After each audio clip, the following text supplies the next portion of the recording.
Hi, I'm Father Michael ORSI. I'm your host for Action for Life Television, that good news program that brings you the big G for the gospel of Jesus Christ and the little g, all of the good things that people do to put the gospel of life into action. One of the things that we like to point out on this program is what people do in order to help people who find themselves, we used to call it a compromising position. Young lady, she finds herself pregnant, or she thinks she's pregnant, and right away, what do you have? Panicsville. What am I going to do? Maybe, not married. My parents are going to kill me. I can't afford to have a baby. I'm still going to school.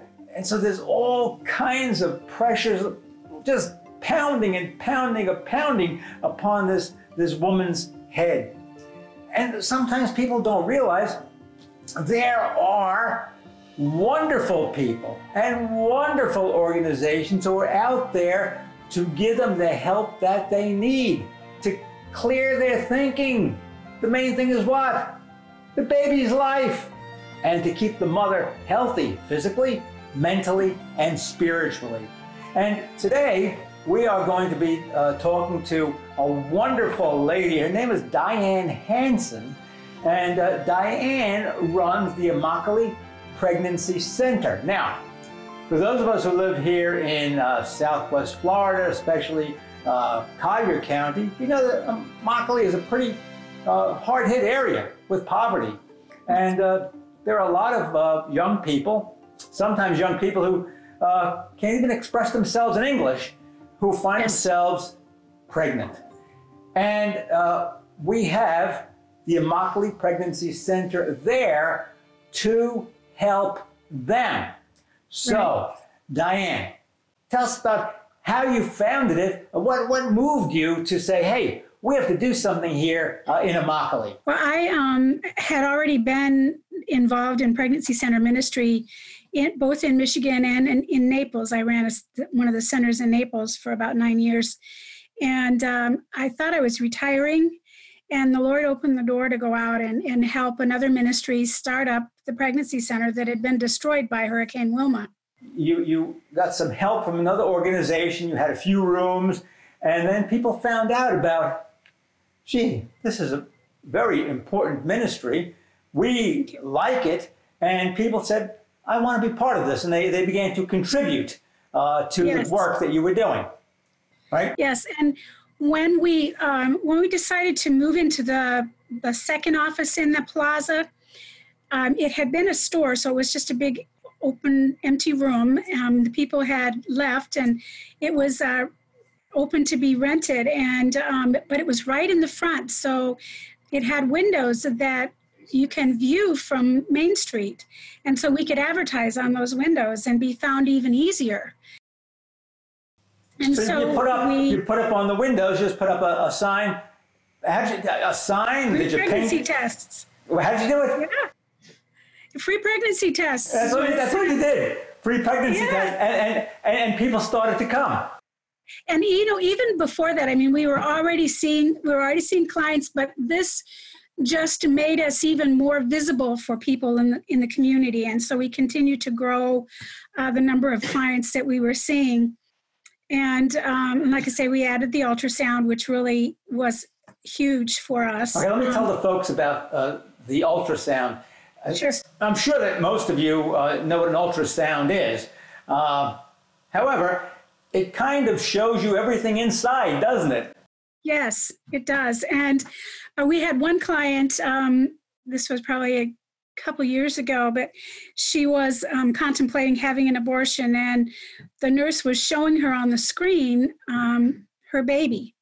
And she said, in the baby's heart, and before she could even get it all the way out of her mouth, the client reached over and touched the screen of the ultrasound and said, "There it is, I see it." Wow. And she could see the baby's heart beating. Wow. So it was like, after that, she decided she was not going to have an abortion. Isn't that fantastic? It is, it's huge. Let me ask you something, though. You know, you moved into the storefront, you had to pay rent, and then you said, well, you bought the ultrasound, and they're not cheap. Okay, so all of a sudden people see free pregnancy tests. So the young girls, they start coming, but they didn't have the money. Other people had to give you the money to do this.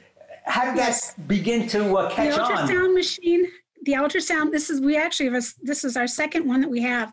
The ultrasound machine came through the Knights of Columbus. Wow, they're a great organization, yes, folks. They are. Let me tell amazing. you, the Knights of Columbus do so much good work, especially on behalf of life. They're a very, very pro-life organization.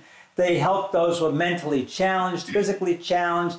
If you see them, with their yellow jackets on and they're offering you a Tootsie Roll, that's the best Tootsie Roll you're ever going to buy. Give them at least $5 or $10. The most expensive Tootsie Roll you'll ever buy, but the Tootsie Roll that will do a lot of good for a lot of people.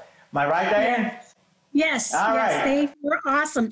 And they continue to support us. One of the things that a couple of the groups have said to us is that they understand that there's ongoing expenses for the machine. And so insurance and just, different things for upkeep. We have a need right now, and that is for a nurse manager. We do not have a nurse manager, which means we don't have the ultrasound up and running right at the moment, which is something that's very sad for us.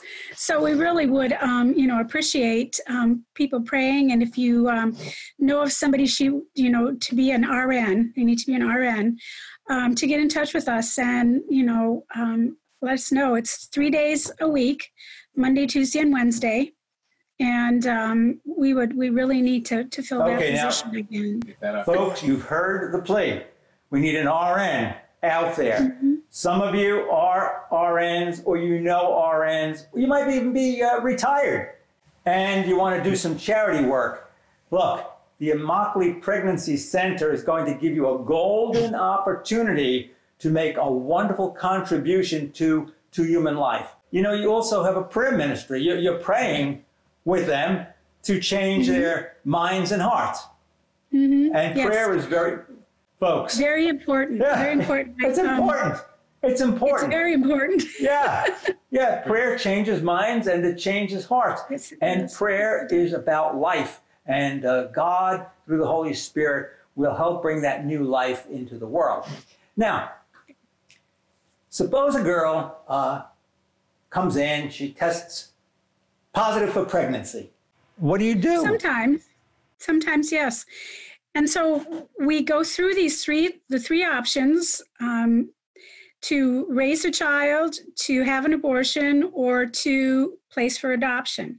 And so we go through those three options with them, but it's interactive, and it gives them the opportunity to think through things because they're reading the questions out loud. And we had one client who was reading through the options, and she came to one of the questions about adoption, and it said, you can choose a family for your baby. And she stopped. She had read that out loud, and she stopped and she said, I can do that? And so it was an opportunity to really interact with her about the option of adoption. Okay. And let's talk about the option for adoption. You provide them with many options, okay? Mm-hmm. Have the baby, put the baby up for adoption, foster care, okay? And could you give me an idea, how many say, okay, I will put the baby up for adoption? How many will say that? Percentage? A small percentage of them do say that, and some follow through. That's also a small percentage that actually do place their babies for adoption. But one of the things that we're noticing is as we've been using this particular, the 3-box method, that there have been more that have asked more questions, that have been more open, that have considered it more seriously. And so that was one of the reasons why we wanted to do this, was so that we could make that more of an opportunity for them. Okay, so, but you're very clear about the fact that you're not an adoption agency. No. So you will put them in touch with, how does this work? Yes. What we do is we have 3 or 4 different agencies, and so we'll give them some different numbers and names. But one of the things that we do is we will offer to have them meet with the client right in our office. One of the issues with women in Immokalee is because they often don't have the opportunity to find a ride somewhere. Then most of them don't have cars, and so we offer our office as the meeting ground for the adoption agency. And it also allows us to be able to be still in contact with the client and be able to make sure that she was satisfied with what she heard and what she said. And so we can make another referral if that is, if she would like that as well. And then just continue to follow through with her with different kinds of education for her, because regardless of whether she places a baby or not, she's still going to have to go through the labor and delivery. And so, we can still be part of that education process for her as well. So you have a program set up whereby when a woman finds out that she's pregnant, she does have the adoption option. You talked about even foster care that some might choose, and that's for a period of time, right? That they would give the baby up for a period of time. For how long would that be? It kind of depends on the mom, how long it takes her to get on her feet. Okay. So, And then you provide services for them right there, helping them to assume responsibility for their lives and for taking care of a child. Tell us what that's like. What do you do to help them along? We have classes that they can go through, and when they do these classes, they earn what we call mommy bucks, and then they can purchase things from our closet. And that can be all kinds of things. And when the items that we find for them are new, we go out and purchase the new car seats, new pack and plays, just kind of whatever kinds of things that they need for the baby. If they are continuing to look at parenting as their option. And because we have such a small storage space, we ask people to give us gift cards. And we don't give the cards to the clients, but what we do is we use those cards to go out and purchase strollers, like I say, car seats, all of those different kinds of things for the clients. And one of the things that we also offer as the clients is when they're really in a tough situation and they're at risk for having an abortion, we will offer them diapers for the first year of the baby's life. And so they come back on a monthly basis, and we give them the diapers and we give them the diaper wipes. And it also provides us with another opportunity after the baby's born to continue to be in touch with them and to continue to be a resource and a support for them. It's called our Second Mile program. Yeah, but that is going the second mile. It really is. How does it work where they earn the mommy money? They take classes, and since, I hate to say this word, since COVID, we have gotten really, really techie. There's been some programs that have been put together where we can text to the client's phone a class, and the class will have a video, it will have worksheets, it will have a test before she takes the class, and then a test after she takes the class to see how much she's learned, and this will help her to see as well. And we're able to do all of this through texting. Wow! So you could do mommy money virtually. Yes. Virtual yes, mommy money. It's great. That's it's wonderful. Really great. Let me ask you, we're talking about women coming in. I want to ask you, how many at a time would you be able to handle? How many do you have in your program right now? Right now, I think we have about 10 clients that are on an ongoing basis going through the classes. And then we have another 8 clients who are doing the second mile, where we're providing them with diapers for the first year for their baby.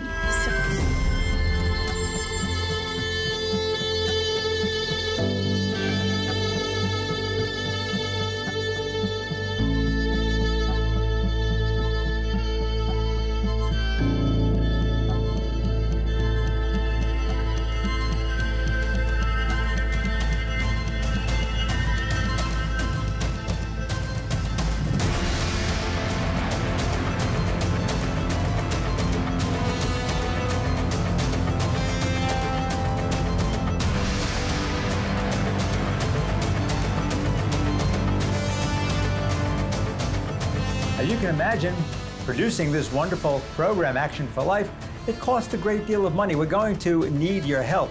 So if you would like to donate to keep this good news program on the air, please go to your computer, your cell phone, actionforlife.net.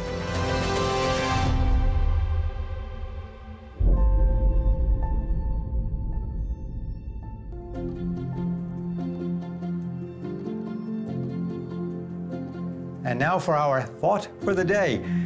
Prayer is extremely important. We're not fighting a battle just against earthly powers. We're fighting a battle against evil. Please take some time each day to pray and ask God for the strength that you need and that we need to keep up the battle for life. All right. So yeah, you have these women. They're 10 in the program. Some of them are doing virtual mommying, and then you have them the second to go to second mile program.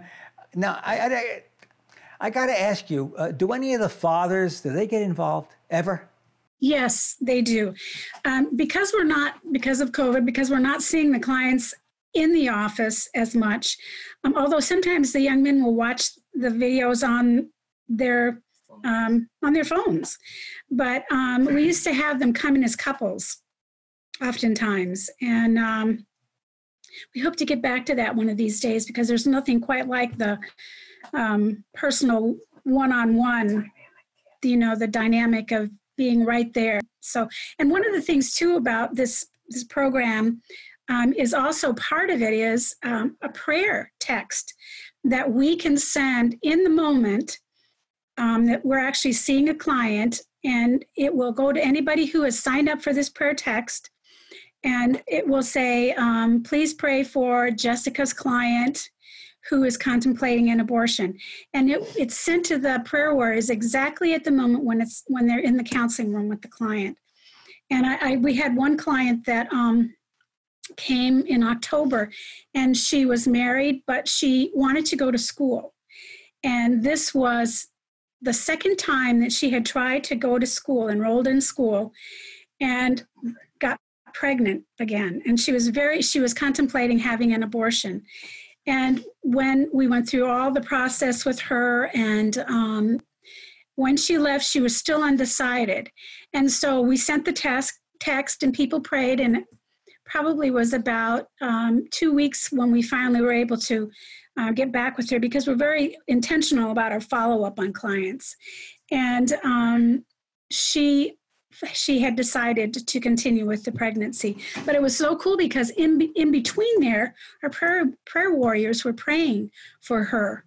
And so it was just so obvious that that's what really turned the tide for her in her life. And so she's one of those clients that's has been added to the Second Mile program. Pray.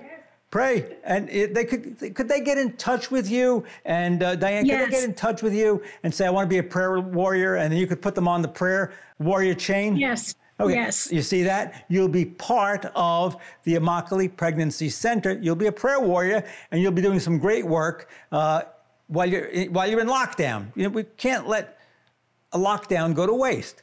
Okay? Yes. We got to use it. There you go. All right. Now, when these girls, certainly they build up a relationship with you over time. I would imagine, 1 year, 2 years, second mile, they get to know you, and they need to be nurtured. And I'm sure you nurture them, but then you also try to help them to branch out and find other agencies that can help them to continue building their life in a positive way. Tell me about that. How does that happen? What are some of those agencies? Well, we try to be very conscious of other agencies in the community and make church referrals, just different ways that they can find support and that they can grow, and encouraging, like this young lady. One of the things the one that was wanting to go back to school, one of the things that we did was we sent her, once again, we have all these wonderful videos that used to be brochures and now they're little videos. And it was all about being a mom in college, and, just kind of walked her through some of that. And so she was able to see that she could go to the college and let them know where she was at, and that they would most likely be willing to help her and maybe even cut back on some of her credits so she could continue with the pregnancy and go to school at the same time. And so, so that was one of the things that we did too, was just said, just go ahead and ask them, that, you need maybe a little extra help with this because of, being pregnant. And they did. They said they would be happy to do that for her. So, so we try to do those kinds of things as well for the clients. See, ladies and gentlemen, do you see how important networking is? You get involved with some great people like the Immokale Pregnancy Center. They know other great people, and they help each other to help these young women to become the people, the person that God wants them to be. Yes. There is a lot of help out there. There's a lot of help out there.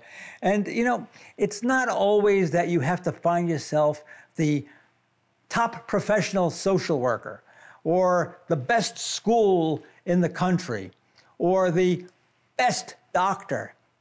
There are a lot of good people that they really are very, very good at what they do. They might not have the big name. They might not have all the fancy glitter, but they have something that's even more important. They have a heart. They have a heart. And all the gifts that they have here, and here, that's what makes people great. Even people that we thought they're never going to amount to anything. She got pregnant when she was 16. And then you'll find somebody years later that will say, because of Immokale Pregnancy Center, because of the people they put me in touch with, because I met people who prayed and prayed for me, I am what I am today. And those are the success stories. Those are the success stories. Is there one case, I'm sure there are many, but one where you say, this is a story worth telling? Could you tell us that story? This young lady was a client out in Immokalee, and she was 14 and pregnant.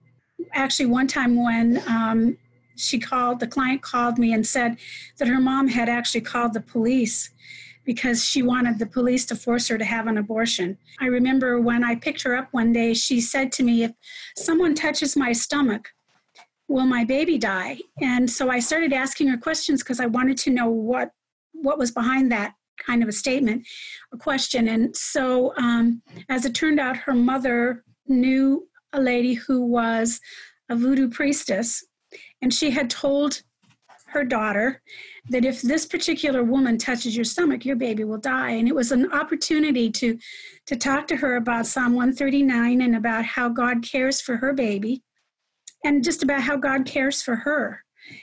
And so during that process, she became a believer.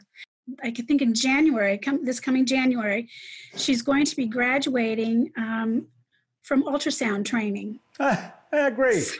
Yeah, yeah, but this is an example. This is what this show is all about. The good news, the big G, the gospel of Jesus Christ. And this is a Christ-centered ministry that the Immokalee Pregnancy Center is involved with.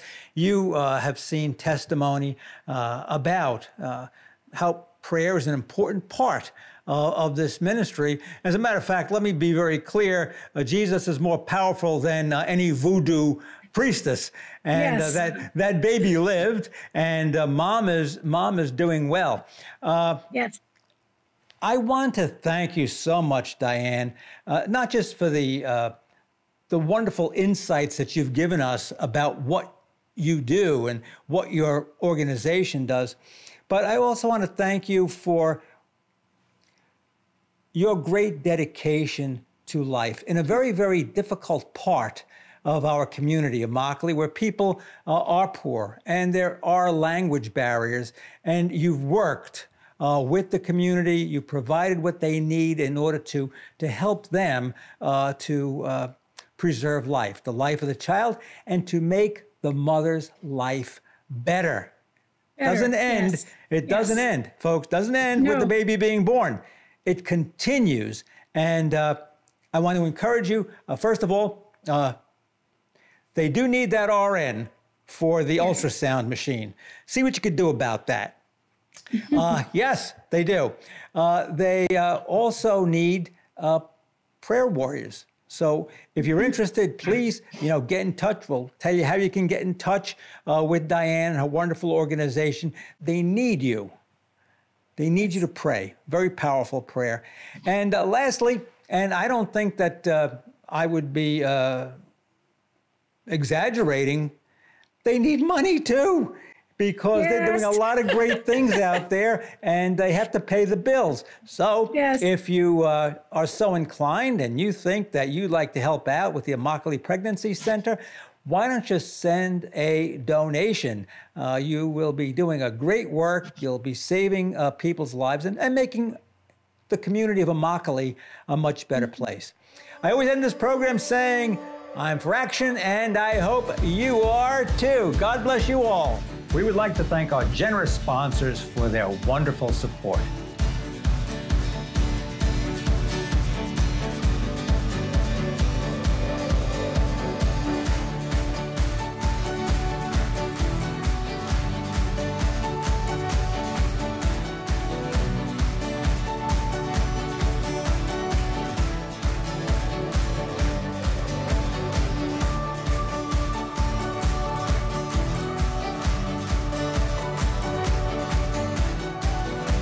Thanks for watching. Please join us next time for Action for Life. I'm for action, and I hope you are too.